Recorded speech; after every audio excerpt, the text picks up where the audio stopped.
comment on fait, si on est bien d'accord? Déjà, les investitures qu'on donne 2 semaines ou 2 mois avant les élections, terminé. Terminé. Parce que dans ces conditions-là, soit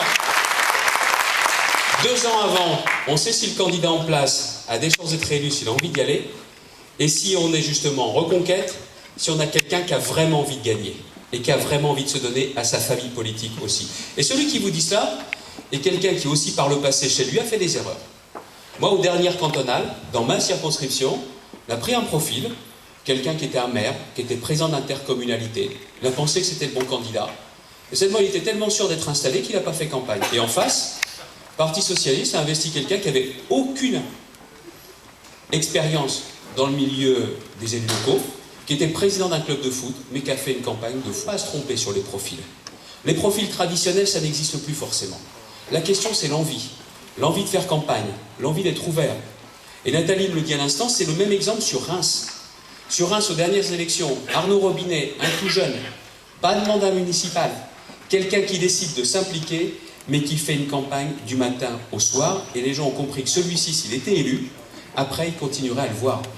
Et une semaine après son élection, il était à nouveau sur les marchés.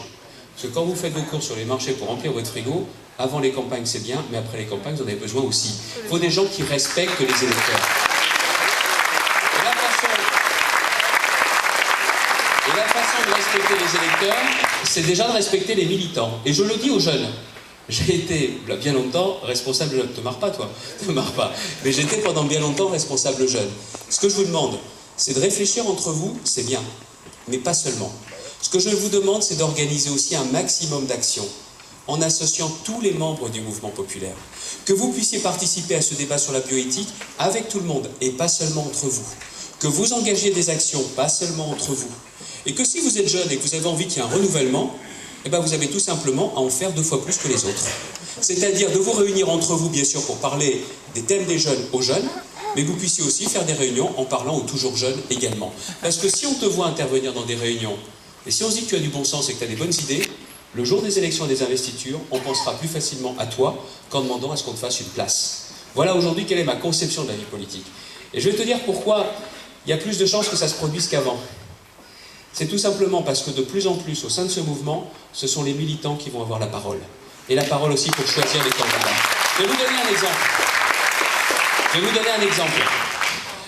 Pour les élections régionales, je sais bien qu'il y a un certain nombre de responsables qui disent ça y est, ils sont allés nous inventer les primaires. C'est beaucoup d'organisation, c'est beaucoup de travail, c'est vrai. Mais qu'est-ce qu'il y a à la clé avec les primaires? Même si ce sont 2 ministres qui sont en lice pour conquérir vos suffrages. La vérité, elle est la suivante. C'est que maintenant, ce ne sont plus quelques-uns qui décident à votre place dans un bureau rue de la Boétie à Paris. Ce sont tous les militants d'Île-de-France qui choisissent leurs candidats. Et c'est bien mieux comme ça. C'est-à-dire qu'on ne laisse plus certains décider à votre place, mais ce sont tout simplement les militants qui choisissent qui est le candidat. Parce que je vais vous faire une confidence. Je pense que même si c'est l'Île-de-France, eh bien vous savez mieux qui vous avez envie de voir comme candidat, et vous savez mieux qui portera vos couleurs, plutôt que quelques-uns au siège national à Paris. Voilà ma conception. On le fait bien sûr pour les élections primaires, mais ce qu'il faut savoir, que pour les régionales c'est comme ça, mais pour des élections au Conseil général, c'est le comité départemental qui vote. Et qu'à chaque fois, quand les militants prennent la parole, quand ils choisissent, mais aussi je vais vous dire une chose, il y a plus de chances qu'on fasse les bons choix. Et puis je vais aller même jusqu'au bout de mon raisonnement. Jusqu'au bout. C'est que plus on laissera les militants voter, moins il y aura de dissidence. Pour une simple et bonne raison. C'est que quand les militants votent, le vote d'un militant, ça se respecte. Et que bien souvent, certains se disent, on peut y aller en dissident, parce qu'à Paris, au siège national, ils n'ont pas beaucoup de mémoire, c'est vrai. Un militant, ça a plus de mémoire que les instances nationales.